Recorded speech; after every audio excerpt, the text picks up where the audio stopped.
Hello everybody. Story ద్వారా English నేర్చుకున్నాం. దీనివల్ల మనకు 2 బెనిఫిట్స్ ఉన్నాయి.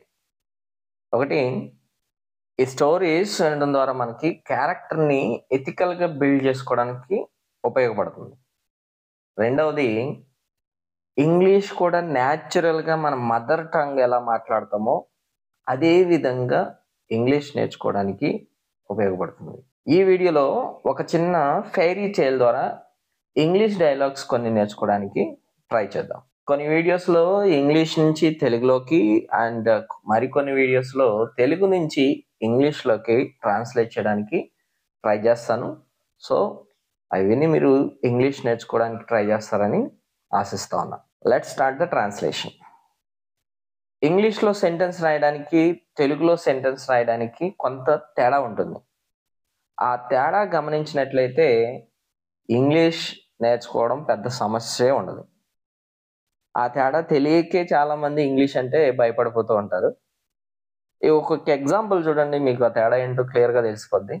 రాము బంతిని విసిరాడు అని తెలుగులో చెప్తాం. కానీ దాన్ని ఇంగ్లీష్‌లో ట్రాన్స్‌లేట్ చేస్తే రాము త్రూ ద బాల్ అని రాస్తాం కదా! ఇక్కడ తెలుగు సెంటెన్స్ చూస్తే సబ్జెక్ట్ ఫస్ట్, తర్వాత ఆబ్జెక్ట్ వచ్చింది. అండ్ వర్బ్ వచ్చేసరికి లాస్ట్‌లోకి వెళ్ళిపోయింది. కానీ ఇంగ్లీష్ సెంటెన్స్ ఎలా రాస్తాం? సబ్జెక్ట్ తర్వాత వర్బ్ అని రాస్తాం. ఆబ్జెక్ట్ చివరికి వెళుతుంది. అంటే నార్మల్ సెంటెన్స్‌లో ఇంగ్లీష్‌లో ఎవరు చేశారో ముందు చెప్పి వెంటనే చేసిన పని చెబుతాం. కానీ తెలుగులో చేసిన పనిని చివర చెబుతాం. అదే తేడా. ఇక స్మాల్ క్లూని మీరు ఐడెంటిఫై చేయగలిగితే తెలుగులో ఏమనుకుంటా ఉన్నారో దాన్ని ఇంగ్లీష్‌లో ఎలా చెప్పాలో అనేది మీకు క్లియర్‌గా తెలుస్తుంది. ఇక స్టోరీలోకి ఎంటర్ అవుదాం. There was a queen named Amira who was kind and fair.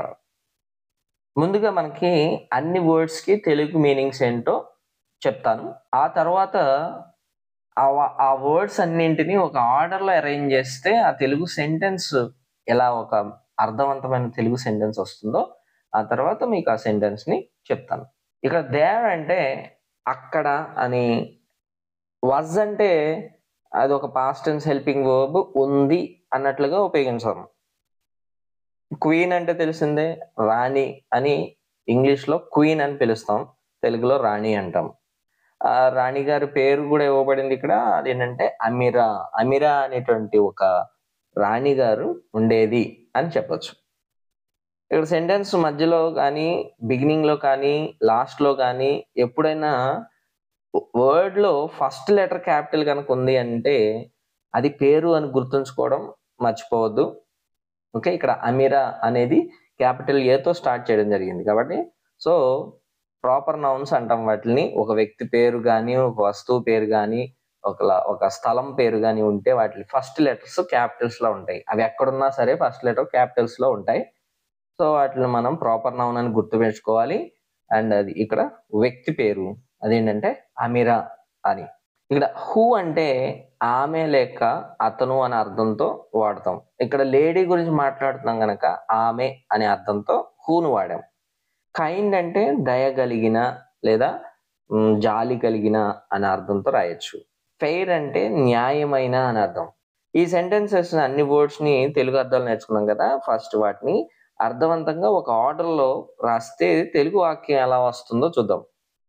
There was a queen అంటే అక్కడ ఒక రాణి ఉండేది. నేమ్డ్ అమీరా అంటే అమీరా అనే పేరు గల అని అర్థం. Who was kind and fair అంటే ఆమె దయగలది మరియు న్యాయమైనది అని అర్థం. కంప్లీట్ సెంటెన్స్ చూస్తే అక్కడ అమీరా అనే పేరు గల ఒక రాణి ఉండేది. ఇక్కడ ఉండేది అనే ఎలా చెప్పగలం? వాజ్ అనే పాస్ట్ హెల్పింగ్ వర్బ్ ఉంది కాబట్టి. ఈజ్ అంటే ఉన్నది అని, వాజ్ అంటే ఉండేది అని అర్థం. అక్కడ ఈజ్ అంటే ప్రజెంట్ ఫామ్ గనక ఉంది అని, వాజ్ అంటే పాస్ట్ ఫామ్ గనక ఉండేది అని అర్థంతో వాడొచ్చు. అండ్ ఆమె దయగలది మరియు న్యాయమైనది. ఇక్కడ ఆమె అనడానికి హూ అనే వర్డ్ ఉంది కదా, దీన్ని రిలేటివ్ ప్రొనౌన్ అంటారు. అంటే పేర్లని నౌన్స్ అంటాం, పేర్లకు బదులుగా వాడే వాటిని ప్రొనౌన్స్ అంటాం. అవేంటంటే హీ, షీ, ఇట్, దే ఇలాంటి వాటిని ప్రొనౌన్స్ అంటారు. ఈ ప్రొనౌన్స్ కు కూడా రీప్లేస్ చేసేవే ఈ రిలేటివ్ ప్రొనౌన్స్. వీటి పని ఏంటంటే ప్రొనౌన్స్ ని రీప్లేస్ చేయడం అండ్ రెండు పార్ట్స్ గా ఉన్నటువంటి సెంటెన్సెస్ ని కంబైన్ చేసి ఒకే సెంటెన్స్ లోకి రాయడానికి హెల్ప్ చేస్తాయి. అంటే replacement of pronoun and conjunction కూడా ఉపయోగపడతాయి అన్నమాట. అందుకే వాటిని రిలేటివ్ ప్రొనౌన్స్ అంటారు. అవేంటి అంటే హూ అని, వాట్ అని, విచ్ అని, దట్ అని, హౌ అని ఇలాంటి WH వర్డ్స్ ని మనం రిలేటివ్ ప్రొనౌన్స్ గా ఉపయోగిస్తూ ఉంటాం. ఇక్కడ మనకి హూ అనేటటువంటి వర్డ్ లేదనుకోండి, ఇప్పుడు మనం చేసిన ఈ సింగిల్ సెంటెన్స్ ని 2 సెంటెన్సెస్ గా రాయాల్సి వచ్చేది. ఎలాగంటే there was a queen named Amira అని, ఇంకో సెంటెన్స్ అంటే she was kind and fair అని రాయాల్సి వచ్చేది. కానీ ఇక్కడ హూ అనేటటువంటి రిలేటివ్ ప్రొనౌన్ వాడడం వల్ల ఏమైంది, ఈ 2 సెంటెన్సెస్ ని ఒకే సెంటెన్స్ లో రాయగలిగాం అనమాట. సో కంటిన్యూ చేస్తే వన్ డే ఒక రోజు, ద క్వీన్ వాస్ వాకింగ్ అంటే ఆ రాణి తిరుగుతూ ఉంది. ఎక్కడ? అరౌండ్ హర్ కింగ్డమ్ అంటే రాజ్యం, తన రాజ్యం చుట్టూ తిరుగుతూ ఉంది అని అర్థం అనమాట. Saw an empty piece of land, saw అంటే చూసింది అని అర్థం, సి అంటే చూడు అని, సా అంటే చూసింది అని అర్థం. An empty piece of land అంటే ఖాళీగా ఉన్న ఒక స్థలాన్ని చూసింది అని అర్థం. అండ్ బై ద రివర్ అన్నాడు. బై ద రివర్ అంటే బై అంటే ఇక్కడ ప్రక్కన అని అర్థం, అంటే ప్రక్కన అన్న అర్థంతో బైని ఉపయోగించింది. దేని ప్రక్కన? ద రివర్ అంటే నది ఒడ్డున అని రాసుకోవచ్చు అనమాట. టోటల్ గా ఒక రోజు రాణి తన రాజ్యం చుట్టూ తిరుగుతూ నది ఒడ్డున ఒక ఖాళీ స్థలాన్ని చూసింది అని ఆ సెంటెన్స్ మొత్తాన్ని రాసుకోవచ్చు. ఓకే, చూసింది. చూసిన తర్వాత ఏమైంది? షీ హ్యాడ్ ఎన్ ఐడియా అంటే ఆమెకు ఒక ఆలోచన వచ్చింది. హ్యాడ్ అంటే వచ్చింది అని, హ్యావ్ అంటే ఉంది, కలిగి ఉంది అని అర్థం. హ్యాడ్ అనేది పాస్ట్ టెన్స్ ఆఫ్ హ్యావ్ అనమాట. అండ్ ఏమని ఆలోచన వచ్చింది? To build a beautiful palace there. To build అంటే ఇక్కడ నిర్మించడం అని అర్థం. అండ్ బ్యూటిఫుల్ ప్యాలెస్ అంటే అందమైన రాజభవనం. ఇక్కడ ప్యాలెస్ అంటే రాజభవనం అని అర్థం. దేర్ అంటే అక్కడ. ఈ తెలుగు పదాలన్నీ ఒక ఆర్డర్లో రాసాం అనుకోండి, ఇప్పుడు ట్రాన్స్లేట్ చేసేవన్నీ. ఇక ఆమెకు అక్కడ ఒక అందమైన రాజభవనం నిర్మించాలని ఆలోచన వచ్చింది అన్న సెంటెన్స్ ఫామ్ అవుతుంది అనమాట. సో రాజు తలుచుకుంటే దెబ్బలకు గరువా అన్నట్టు, రాజు తలుచుకుంటే ఏదైనా అయిపోద్ది కదా. సో ఈవిడ కూడా అనుకుంది. ఇక్కడ సో అంటే కాబట్టి, ఆస్క్డ్ అంటే అడిగింది, హెల్పర్స్ ఎవరిని అడిగింది? హెల్పర్స్ అంటే సహాయకులు, అంటే పనివారు అని కూడా అనుకోవచ్చు. సహాయకులు లేదా పనివారు అని కూడా అంటారు. స్టార్ట్ అంటే ప్రారంభించడం. బిల్డింగ్ అంటే తెలుసు కదా, నిర్మించడం, ఆల్రెడీ ఇంతకు ముందు వచ్చింది.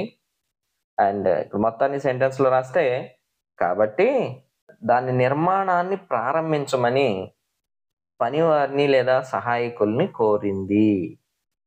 ఓకే, ఆఫ్టర్ ఫ్యూ డేస్ అంటే కొన్ని రోజుల తర్వాత, వన్ ఆఫ్ హర్ హెల్పర్స్ అంటే తన సహాయకులలో ఒకరు, ఎక్కువ మంది ఉన్నారు అందులో ఒకరు, వన్ ఆఫ్ అంటే ఒకరు, అందులో ఒకరు, టోల్డ్ హర్ అంటే ఆమెకు చెప్పారు, దే ఆర్ అక్కడ అని అర్థం, వాజ్ అంటే ఉంది అని ఆల్రెడీ చెప్పాం, ఏ స్వీట్ అంటే యాక్చువల్గా మధురమైన అని అర్థం, కానీ ఇక్కడ మనం చెప్పేది మనిషి గురించి కదా, స్వీట్ అంటే మధురం అని మనిషి గురించి చెప్పడం అంత మ్యాచింగ్గా ఉండదు కాబట్టి ఇక్కడ మంచి లేదా మంచి మనస్తత్వం ఉన్నటువంటి వ్యక్తి అని చెప్పుకోవచ్చు. ఓకే, సో ఓల్డ్ లేడీ అంటే వృద్ధురాలు, లివింగ్ అంటే నివసించడం, ఇన్ ఏ స్మాల్ హౌస్ అంటే ఒక చిన్న ఇంట్లో అని, నియర్ అంటే దగ్గర అని, ద న్యూ ప్యాలెస్ అంటే కొత్త రాజభవనం అని. ఇది మొత్తాన్ని ఒక ఆర్డర్లో రాసుకుందాం. ఇప్పుడు కొన్ని రోజుల తర్వాత కొత్త రాజభవనం దగ్గరలో ఒక చిన్న ఇంట్లో ఒక మంచి వృద్ధురాలు నివసిస్తుందని ఆమె సహాయకుల్లో ఒకరు ఆమెకు చెప్పారు అనేది ఇప్పుడు టోటల్ కంప్లీట్ సెంటెన్స్ అన్నమాట. The queen decided to help the old lady. Already మనం మాట్లాడుకున్న వర్డ్స్ ని నేను చెప్పట్లేదు. సో కొత్తగా మనం ఈ దీంట్లో న్యూగా వచ్చినటువంటి వర్డ్స్ గురించి నేను ట్రాన్స్లేట్ చేస్తా ఉన్నాను. డిసైడెడ్ అంటే నిర్ణయించుకోవడం, అంటే పాస్ట్ టెన్స్ లో ఉంది కాబట్టి ఇక్కడ డిసైడెడ్ అనేది పాస్ట్ టెన్స్, డిసైడ్ అనేది ప్రెజెంట్ టెన్స్. సో నిర్ణయించుకోవడం, నేను డిసైడ్ అంటే నిర్ణయించుకోవడం, డిసైడెడ్ అంటే నిర్ణయించుకున్నది. To help the old lady, to help the old lady అంటే వృద్ధురాలికి సహాయం చేయడానికి. హెల్ప్ అంటే సహాయం, టు ద ఓల్డ్ లేడీ అంటే వృద్ధురాలికి లేదా వృద్ధురాలకు అంటాం. ఇక్కడ బై అంటే చేత లేదా ద్వారా అని కూడా చెప్పొచ్చు. గివింగ్ అంటే ఇవ్వడం. సో బెటర్ హౌస్ అంటే మంచి ఇల్లు. రాణి వృద్ధురాలికి మంచి ఇల్లు ఇవ్వడం ద్వారా ఆమెకు సహాయం చేయాలి అని నిర్ణయించుకుంది అనేది కంప్లీట్ సెంటెన్స్. ఒక ఆర్డర్లో రాసుకుంటే ఈ వర్డ్స్ అన్నీ కూడా. బట్ కానీ, వెన్ అప్పుడు, వెన్ అంటే అప్పుడు, హర్డ్ ఇక్కడ హియర్ అంటే వినడం అని, ఇక్కడ పాస్ట్ టెన్స్ లో ఉంది కాబట్టి హర్డ్ అన్నాం. ఇక్కడ అంటే ఇక్కడ విన్నది అని అర్థం. పాస్ట్ టెన్స్ లో ఇక్కడ విన్నది, హియర్ అంటే విను, అండ్ హర్డ్ షీ హర్డ్ అంటే విన్నది అని అర్థం అనమాట. అబౌట్ ద న్యూ హౌస్ అంటే కొత్త ఇంటి గురించి అని, అబౌట్ అంటే గురించి అని. కానీ ఆ వృద్ధురాలు కొత్త ఇంటి గురించి విన్నప్పుడు అన్న అర్థంతో ఆ సెంటెన్స్ రాయొచ్చు.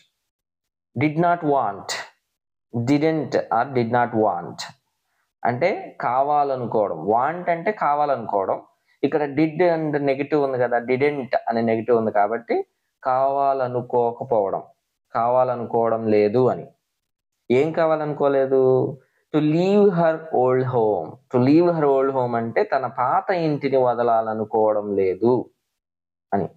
విత్ అంటే తో అని, అండ్ ఇట్స్ అంటే దాని యొక్క అని అర్థం. మెమరీస్ అంటే జ్ఞాపకాలు. ఆమె తన సొంత ఇంటిని అన్ని జ్ఞాపకాలతో, ఆల్ ఇట్స్ మెమరీస్ అన్నటువంటి అన్ని జ్ఞాపకాలతో విడిచిపెట్టడానికి ఇష్టపడలేదు అని total sentence. And she went to the queen.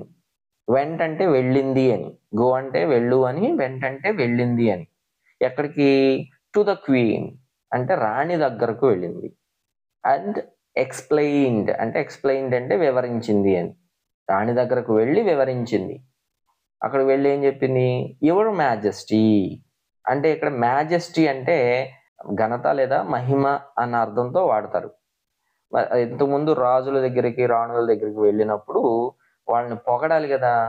So అలాంటప్పుడు ఈ మ్యాజెస్టీ, యువర్ మ్యాజెస్టీ అనే వర్డ్ని ఉపయోగిస్తూ ఉండేవాళ్ళు. పొగడకపోతే పనులు కావు కదా, సో తప్పదు. అప్పుడు రాజభవనాల్లో రాజుల్ని, రాణుల్ని పొగిడితే, ఇప్పుడు కోర్ట్స్ ఉన్నాయి కదా, కోర్ట్స్లో మనం ఈ ఉపయోగిస్తూ ఉంటాం. ఎలాంటివి? మై లార్డ్ అంటారు, యువర్ ఆనర్ అంటారు. ఓకే, సరే పాయింట్కి వచ్చేస్తే, అప్రిషియేట్ అంటే అభినందించడం. యువర్ కైండ్నెస్ అంటే మీ దయ, అంటే మీ దయను అభినందిస్తున్నాను. బట్ అంటే ఆల్రెడీ మాట్లాడుకున్నాం. కానీ ఐ వాంట్ టు స్టే నేను నివసించాలనుకుంటున్నాను. స్టే అంటే ఇక్కడ నివసించడం లేదా ఉండడం అని కూడా చెప్పుకోవచ్చు. In the house my husband built. In the house అంటే ఇంట్లో, ఆ ఇంట్లో. మై హస్బెండ్ బిల్ట్ అంటే, బిల్డ్ అంటే ఇక్కడ తెలుసు కదా, నిర్మించడం, ఆల్రెడీ వచ్చింది. బిల్ట్ అంటే నిర్మించిన అని, అంటే పాస్ట్ టెన్స్ ఆఫ్ బిల్డ్ అనమాట. కానీ నా భర్త కట్టిన ఇంట్లో నేను ఉండాలనుకుంటున్నాను అని సెంటెన్స్ అది. ఇట్ హోల్డ్స్ అంటే కలిగి ఉంది. సో మెనీ అంటే చాలా. మెమరీస్ అంటే జ్ఞాపకాలు. ఇది నాకు చాలా జ్ఞాపకాలు కలిగి ఉంది అని అర్థం. ద క్వీన్ అగ్రీడ్ అంటే రాణి అంగీకరించింది. దేనికి? టు లెట్ అంటే వీలు కల్పించడం. మనం టు లెట్ బోర్డ్స్ చూస్తూ ఉంటాం కదా, అదే దానికి వీలైనది లేదా సిద్ధంగా ఉంది అని అర్థం అనమాట అది టు లెట్ అంటే. స్టే ఇన్ హర్ హౌస్ దేనికి అంగీకరించిందంటే to stay in her own house. తన వృద్ధురాలిని తన సొంత ఇంట్లోనే ఉండేందుకు రాణి అంగీకరించింది అని అర్థం. ఇక్కడ మోరల్ ఆఫ్ ద స్టోరీ ఏంటంటే, మోరల్ అంటే ఇక్కడ నీతి. ఆల్వేస్ బీ కైండ్, ఎల్లప్పుడూ దయతో, అండ్ అండర్స్టాండింగ్ అని ఉంది కదా. ఇక్కడ ఎల్లప్పుడూ దయతో మరియు అవగాహనతో ఉండండి అని, అంటే ఎదుటి వారి యొక్క పరిస్థితిని కూడా అర్థం చేసుకోవాలి అని అర్థం అనమాట. ఎప్పుడు దయతో ఎదుటి వాళ్ళని కూడా అర్థం చేసుకుంటూ ఉండండి అని అర్థంతో ఈ స్టోరీని ముగిస్తా ఉన్నాం. Thank you very much. Video నచ్చితే లైక్ చేయండి. మరిన్ని వీడియోస్ కోసం మన ఛానల్ని సబ్స్క్రైబ్ చేసుకోవడం మర్చిపోవద్దు. See you with another video. Thank you.